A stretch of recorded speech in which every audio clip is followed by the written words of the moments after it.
Oof, oof, oof, oof. Why the Miranda? Why the Miranda trends creates monsters? Now look, I always wonder, cause see, I don't know what to believe about the space, what I'm saying, going out to space or whatever. But with the ocean, I heard a long time ago, even now, we only explore like 5% or less of the oceans,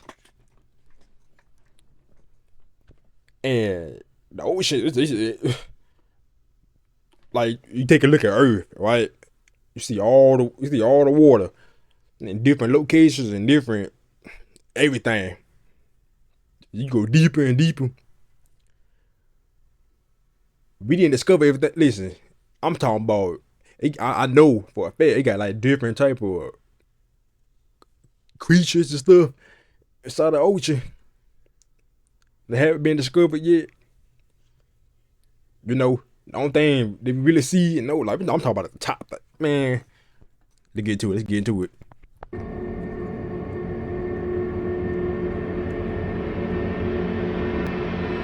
And a jellyfish or something.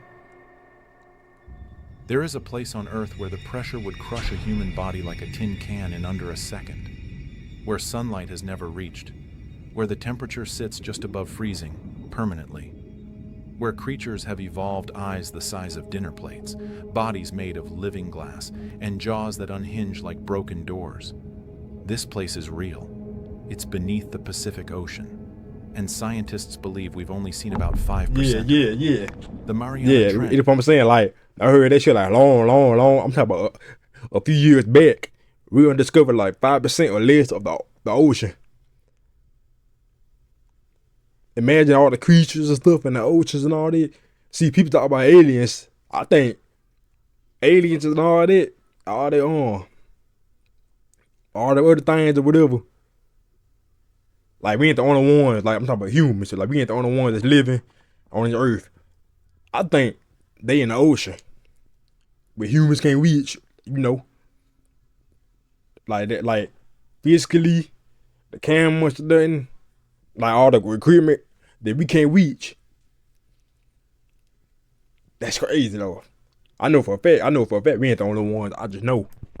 Doesn't just contain monsters, it builds them, one brutal generation at a time. And to understand how, you have to understand what it actually does to the things that dare to live inside it.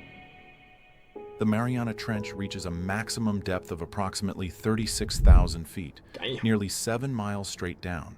At that depth, the water pressure is around 1,000 times greater than at the surface. That's about 8 tons of force pressing down on every square inch of your body. To put that in physical terms, a styrofoam cup lowered to the deepest point comes back the size of a thimble. The foam doesn't break, it compresses, every air pocket collapsed by force alone. Now imagine building a living organism in that environment. Every cell membrane, every organ, every enzyme in a creature's body has to function under that crushing load. Not despite it, but because of it. Life down there isn't surviving pressure. It's dependent on it. Most life dies. What doesn't die adapts, and over millions of years, adaptation compounds into something almost unrecognizable. Deep-sea fish have developed piezolites, special molecules that stabilize proteins under pressure, preventing them from folding and breaking. Their cell membranes contain higher concentrations of unsaturated fatty acids, keeping them fluid and functional, where ordinary fat would turn rigid. Some species have even altered the shape of their enzymes at the molecular level, tuning their own biochemistry to work only under conditions that would destroy anything from the surface.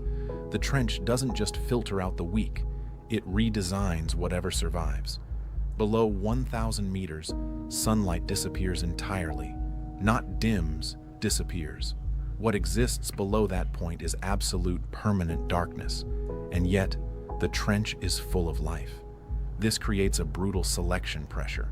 If you can't see, you either develop new senses or you become someone else's meal without ever knowing they were there. The deep sea's response to perpetual darkness produced some of the most extreme visual organs in the animal kingdom. The giant squid has eyes up to 27 centimeters in diameter, Damn. the largest of any living animal. Eyes that large aren't for seeing color or detail in sunlight. They're optimized to detect the faintest traces of bioluminescence in near total darkness. Approximately 75% of deep-sea organisms produce their own light. This isn't a luxury adaptation, it's warfare. The anglerfish dangles a glowing lure above its own head, using light as a trap. The dragonfish has photophores along its belly, breaking up its silhouette to avoid being spotted from below. The vampire squid releases clouds of glowing mucus to confuse predators. Some species flash coordinated patterns to communicate, to attract mates, or to mimic the bioluminescence of other creatures entirely, wearing light like a disguise. Darkness didn't eliminate evolution. It redirected it toward an entirely separate arms race fought in bioluminescent flashes. The third force shaping trench life is one that rarely gets discussed: starvation as a design constraint. In shallow ocean ecosystems, energy flows down from photosynthesis. Sunlight feeds algae, algae feeds small fish feed larger fish. The chain is dense and constant. In the Hadal zone, the deepest layer of the trench, that chain barely exists. You know what? I might do a video about the oceans too, like like the different ocean dips and all that. Yeah, I'm gonna do that. And how the space is and all that. I just love watching the videos back in the day. Like way before I did YouTube, I just love watching the videos. So this is did they eat these? They eat that.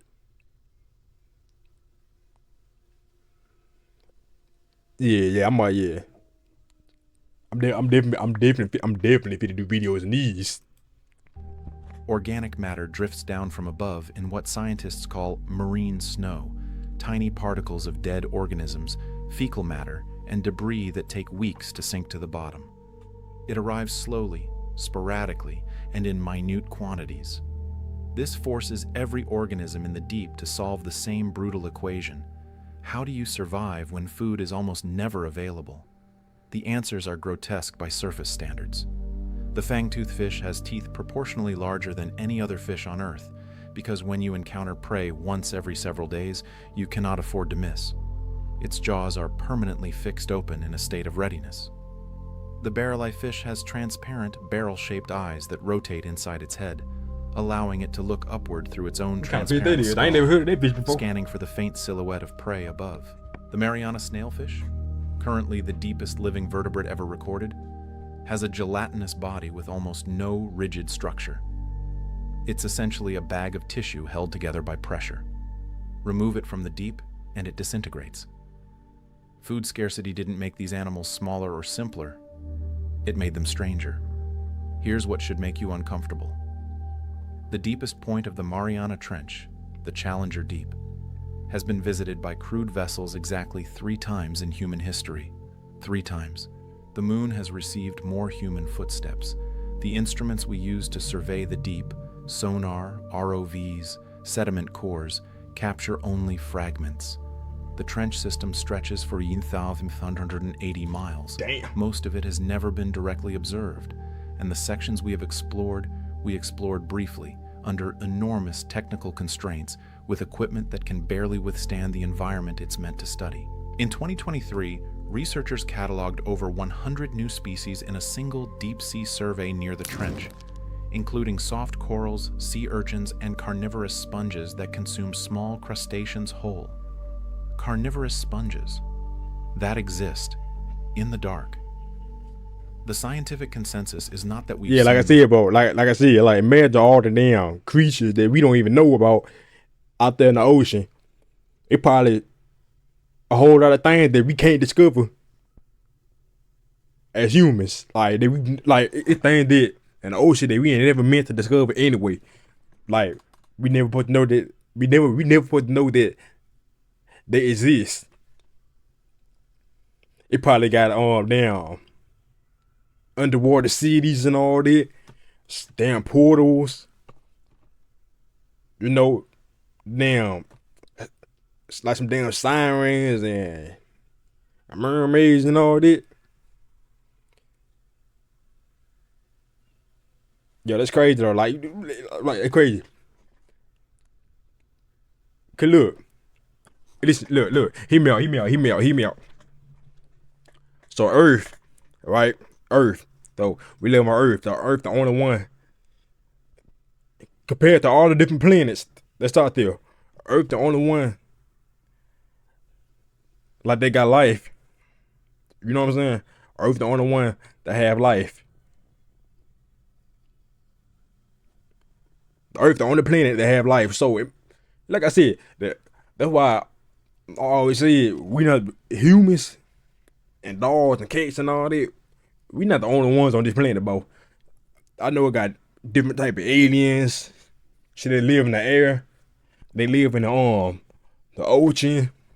They live on land.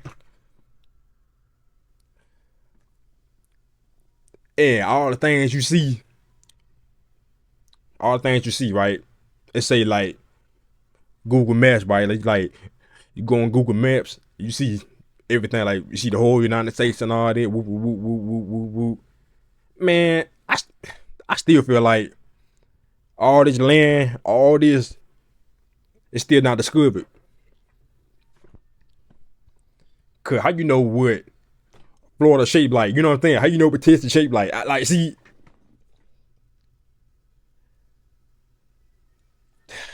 I know we got drones and all that, airplanes and all that, but damn, did we really explore everything on land?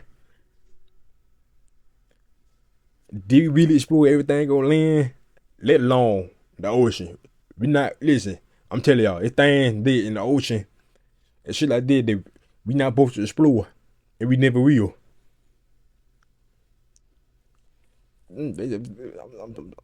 Hey, that's a good thought though. I don't know. If I gotta look that up. Worst the trench has to offer. The consensus is that we've barely started looking. The conditions that produce bioluminescent lures, pressure-stable proteins, and permanently open jaws have had millions of years to operate, across miles of ocean floor that no human instrument has yet photographed. The Mariana Trench doesn't produce monsters because it's hostile to life. It produces monsters because life refused to leave. Because something, thousands of species of somethings, chose to adapt to darkness, pressure, starvation, and cold, rather than abandon the deep. What emerged from that process is not terrifying because it's alien. It's terrifying because it started from the same raw material as everything else on this planet, and the trench turned it into that. We built submarines to reach the moon before we reached the bottom of our own ocean. Maybe there's a reason for that.